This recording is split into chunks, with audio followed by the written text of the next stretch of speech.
the ultimate goal that these people have in mind is the goal to create a one world government run by the banking industry, run by the bankers, and they're doing it in sections. The European currency, the euro, and the European Constitution is one part of it. Now they're trying to do it in America with the North American Union, right? And they want to create a new currency called the Amero, right? And the whole agenda is to create a one world government where everybody has an RFID chip implanted in them. All money is to be in those chips, right? There'll be no more cash. And this is given me straight from Rockefeller himself. This is what they want to accomplish. And all money will be in your chips. And so instead of having cash, anytime you have money in your chip, they can take out whatever they want to take out whenever they want to.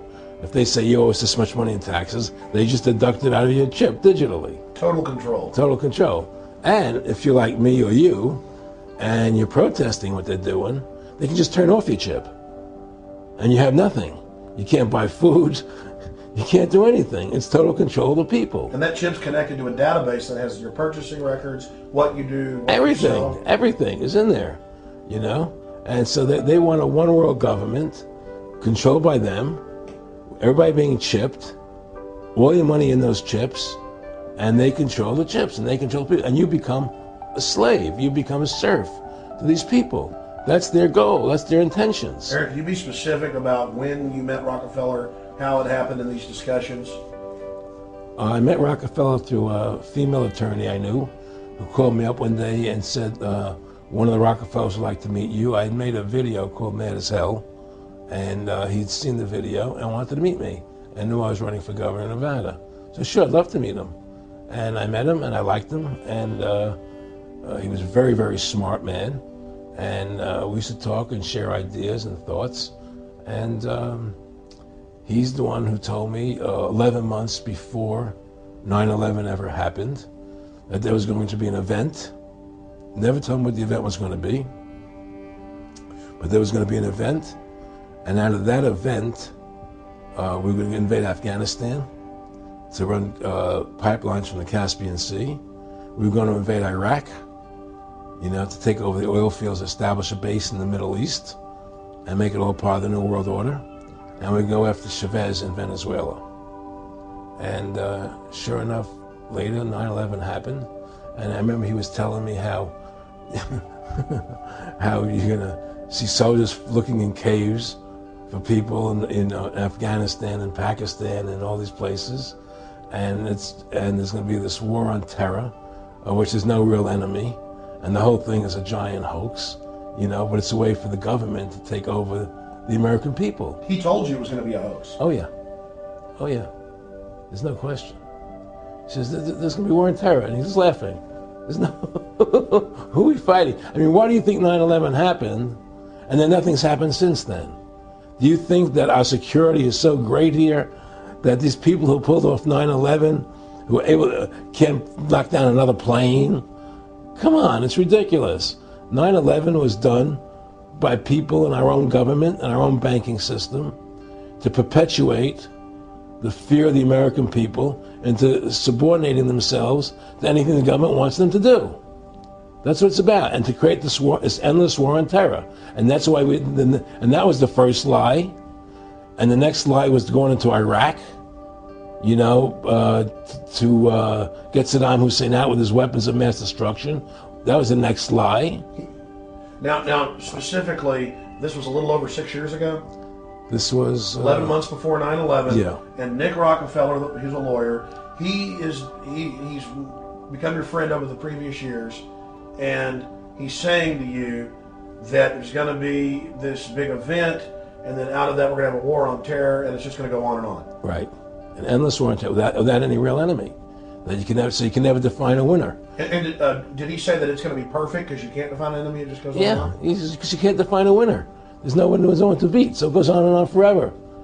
And they can do whatever they want. They scare the hell out of the American public. Look, this whole war on terror is a fraud. It's a farce. It's very difficult to say it out loud because people are intimidated against saying it. Because if you say it, they want to make you into a nutcase. But the truth has to come out. That's why I'm doing this interview. The fact of the matter happens to be that the whole war on terror is a fraud. It's a farce. Yeah, there's a war going on in Iraq because we invaded Iraq. And people over there fighting, But the war on terror, it's a joke, And until we discover what really happened on 9/11 and who was responsible for 9/11, because that's where the war on terror emanates from. That's where it comes from. It was 9/11 that allowed this war on terror to begin. And until we get to the bottom root of 9/11, the truth of 9/11, we'll never know about the war on terror. Aaron, you said that he was, and I think it's important, and I know this about the Rockefellers from Dr. Dennis Cuddy and many others who literally, you'll be 20 years old in a lunch line at college, and there's David Rockefeller. And they're experts at recruiting and getting what they call players, and that clearly he was, I want to make it specific and just get you to reiterate what you said last night about you got 30% of the vote, you were having an effect, you made mad as hell, they knew that you'd started the Constitution Party, They knew that you were somebody who was taking action and getting things done, you'd already made some big films, had a lot of other successes, right. So they were trying to recruit you, and didn't it come down to the point of, hey, we are here to recruit you, and don't worry, your chip's going to say, don't mess with us, this guy's don't touch. Yes, that did happen. I was definitely being recruited, but it's more subtle than that. Well, in your words, just go through the process, and then what he said. Well, what it is remember, we were friends, and we used to go to my house a lot. We'd have dinner, we'd talk, and he'd tell me about business investments that he'd get involved in, or they would help me with this business investment or that business investment. And was I interested in joining the Council on Foreign Relations?